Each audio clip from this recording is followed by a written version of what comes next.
You're listening to the Intuitive Mastery podcast.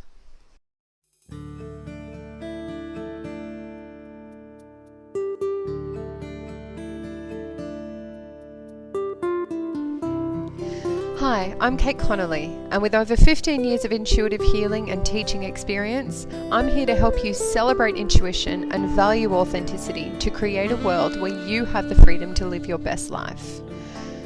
This podcast is here to teach you how to apply the principles of spirituality, healing, and mindset to have true and lasting joy, all from the inside out. This is the Intuitive Mastery podcast. Hi everybody, my name is kateconnolly. Welcome to podcast number 4. For those of you who have this on video and not just audio, I've come outside today. Hopefully it's not too loud with the wind, but it's such a gorgeous day. I thought I'd take advantage as much as possible. I am an intuition teacher and an intuitive healer, and I'm here to basically show and share a lot of my knowledge and information, and also kind of grow and evolve with you, my listeners, and also whoever's joining my work with me. So I do some one-on-one work with people, but I also run an intuitive mastery school online, which is so exciting. I'm getting lots of new students come in, and it's just such a beautiful community where we can actually sit and do immersive classes. People can do a lot of workshopping together. We're learning all of these amazing things, and I'm giving lots and lots of homework and meditation for people to just really embed and code new ways of being into themselves. At the moment, we're doing an intuitive relationships part of the Intuitive Mastery School. It's a little mini course within the school, and we're having such a really great time. And one of the things that we're coming up against at the moment is firstly dealing with how to relieve and release toxic energies, which can be really, really common. But the next step on top of that is then how do we create a really beautiful connection with our partner or our close people? All right, it doesn't have to be a partner. It could be a sibling, a child, a parent, whoever it is for you. It's actually really important to have some basic skills there, because sometimes, especially if we've been in a relationship with someone for a long time, there will be stuff that comes up. And I have to be really honest with you. If you say that you have lived with a significant other or someone in your family for more than 6 to 12 months, and you have not had a single thing that triggers you or causes problems, then I'm going to hazard a guess that you're probably suppressing a lot. Typically, every single person on the planet is going to have stuff come up for them if they have close relationships with other people. And that's usually because the close people that we have are designed to actually bring out all of our deep stuff and help us to heal it.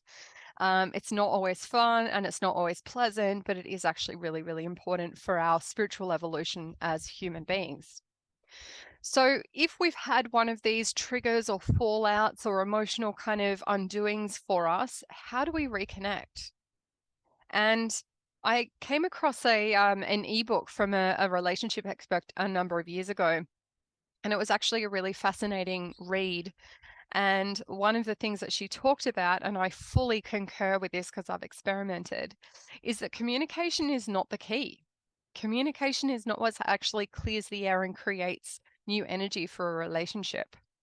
What she talks about, and what I've experimented with and completely agree with, is that what we actually need to do to re-establish connection with somebody is to create the environment. And that's always going to start with us.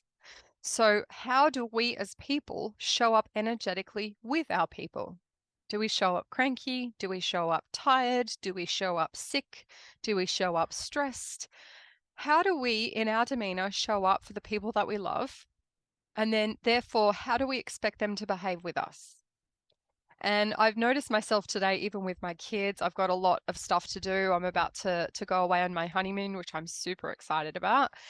But I have about 20 videos to do and a whole bunch of other things for my work. And I have to admit the pressure's getting a little bit strong there, and I'm not in the best place.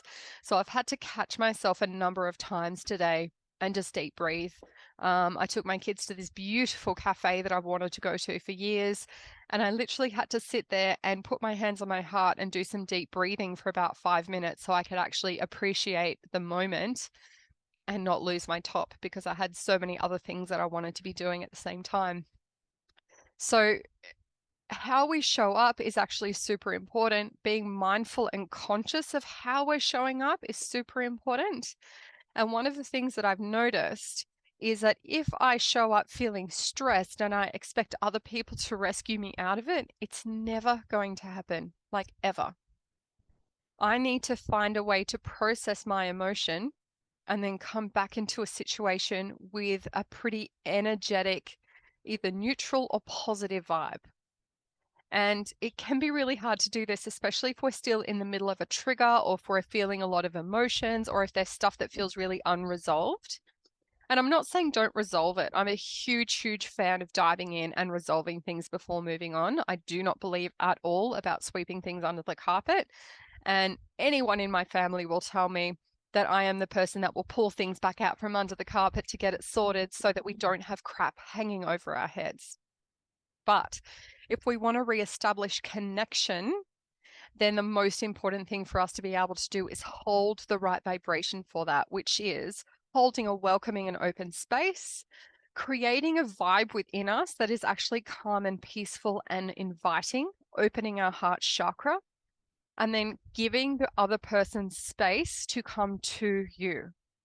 And I know that can be really hard, but it is worth trying. So I remember there was one particular situation with my husband. He and I bring out a lot of our best and our worst in each other, which I think all good couples do. And this is going back a couple of years ago, probably not long after I read this beautiful ebook. And we'd had probably 4 or 5 days where things were like a little bit iffy and we weren't communicating and it was actually really tricky. And I kind of sat there with, what do I need to do to reestablish connection? And I read this book and I thought, do you know what? It's worth a try. And I came out and I just sat in my normal self. So my normal self when I'm not, triggered by my family is actually quite positive and balanced and upbeat. And I thought I'm just going to step into my higher self and step into my 5D space and walk into the living room and see what happens. And I did that. And honestly, within an hour, things were better. Like so much better. This is after about 4 or 5 days of things being a little bit off. So one of the things that this woman also talks about, which I found really, really important, is that when she says communication is not key, I agree. And the reason I say that, and the reason she says that, is that if we can establish a good energy for someone, then communication will happen naturally. You don't have to force it, you don't have to push it, and it's not going to be something that people feel uncomfortable about because they feel safe. The only thing that helps someone speak up and communicate well is feeling really, really safe. And the only way to do that is creating a beautiful environment for them to come to you and feel safe in. And you'll notice this happens with people of all ages, including and especially children. But if you want to have a young person, connect with you and reach out to you, you're not going to do that by being stressed and telling them what to do and then getting frustrated if they don't do it. What you're going to need to do is create a beautiful open energy for them, allow them to come in when they're ready, and give them the safety of knowing that when they do come to you, you will be a loving, open, and connected person with them. And then if you can hold that space with them, then if they want to communicate with you, it's going to happen naturally and it's going to unfold with ease. And I do 100% find this with pretty much everyone that I know, including and especially my close people. That is my husband, my kids, my parents, and my friends. And if we are in a bad place, it's not to say that we need to fake it. Absolutely not. Like I said, I think it's really important to process our emotions. So if we're still feeling really triggered, or if we're not in a place where we feel like we can hold space for other people, then give yourself some space. It is really important to communicate that though. So, my husband and I say it to each other all the time. If we're feeling a little bit triggered, we'll just say, look, I just need to go process my feelings.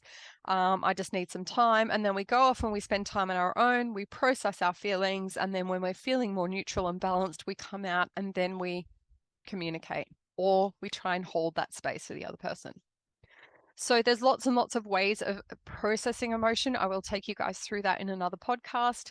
But there was really just about allowing us to kind of maybe potentially change our priority list. And the priority list is starting with create the space, create the feeling of safety, and even kind of welcoming as well, and a space of connection. Give yourself place to like open your heart chakra and give yourself this moment of being the vibration that you want to create in your world. And then enter the room or enter the relationship, and see what unfolds. And it is amazing how quickly things change. And then once the communication is then open, it's going to come from a completely different space, and you are actually going to resolve things about 100 times quicker than if you try to come from a place of being triggered or escalated on some level, and you try and force that conversation to make it happen. Well, I hope that was really helpful. Give it a go, have an experiment. If you want to add some comments below and let me know what you think, and let me know how you went with your experiment, please let me know. I always love getting feedback, and I want this to be a conversation. So have a really great week, and I will tune in with you again very soon. Oh.